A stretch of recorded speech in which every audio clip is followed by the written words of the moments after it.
our fathers, the Assyrio-Chaldean people, and the Arabs, and the Kurds, and the Persians, who became Christian. They accepted Christianity in the end of the 1st century, beginning of the 2nd century to the 3rd century.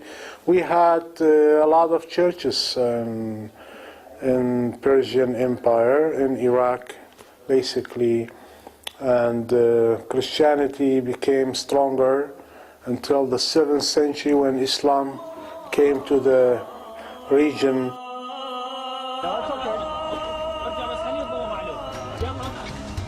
The violence of war brings many unintended consequences. In Iraq, one of those effects has been the destruction of the Christian community. Unlike the Muslims, the Christians have no armed militias to protect them, and so they're easy prey for the Muslim extremists. 2.5 million Iraqis have had to flee their homes since the start of the war in 2003. Christians who have been terrorized by Islamic radicals have sought safety in their ancestral homeland in the Nineveh Plain. This mother of 11 has been made a widow by terrorists. Her daughter tells the story.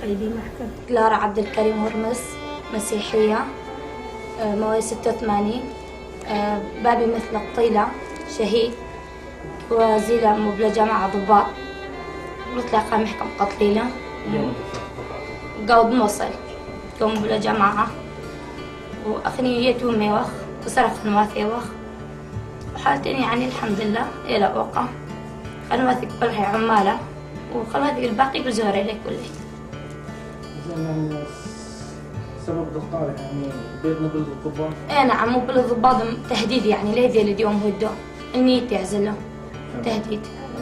إيه نعم وبطلع قامح كم قتليله جماعة كم هدو ليه ذي اللي بقاوي وزله بطلع قامح فابش لقطيله بابي يعني باب قصر ريالي والحمد لله يعني. إيه نعم حالة هذا كله.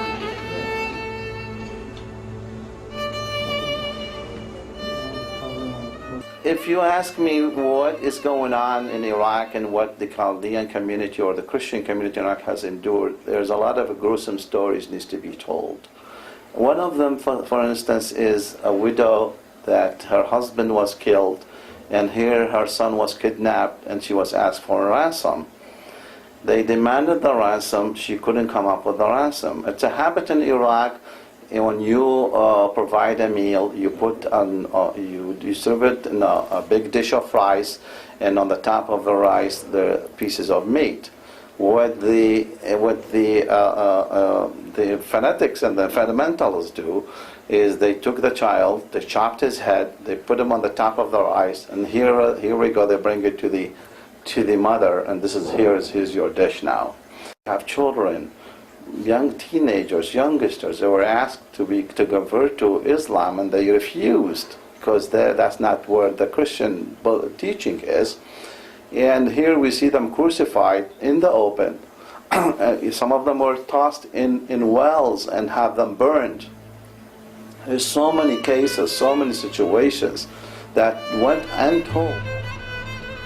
After they've been forcibly evicted from their homes, or had their businesses firebombed, or their loved ones abducted by terrorists, more than half of Iraq's Christian community has escaped to neighboring Muslim countries, where they can't work, and a maze of bureaucratic red tape keeps them trapped indefinitely.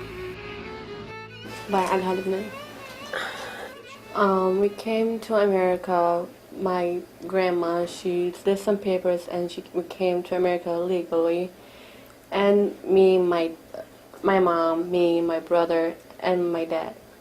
I have another brother. He's left behind in Jordan. He tried going back to Iraq. They kidnapped him. So, and they hit him a lot.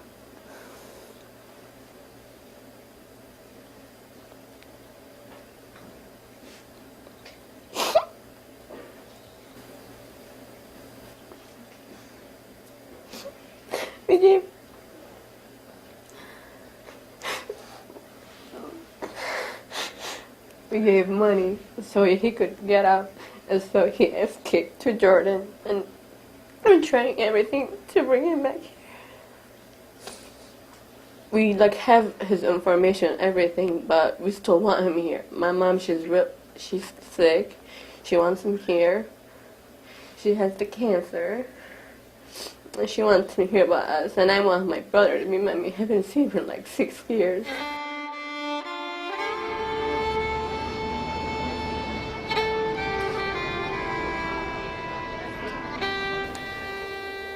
We have an ancient community that is in real risk.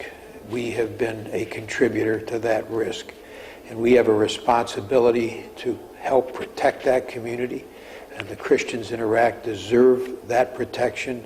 And I and many others here in the Congress, and this is not a partisan issue, are determined that we are going to do everything we can to give the kind of protection which morality and justice and history requires for that ancient Christian community in Iraq. The Iraqi Christian refugee crisis has been called the largest humanitarian emergency in the world today.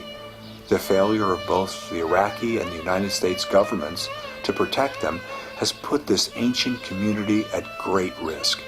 Without assistance and public pressure, they are in danger of becoming extinct.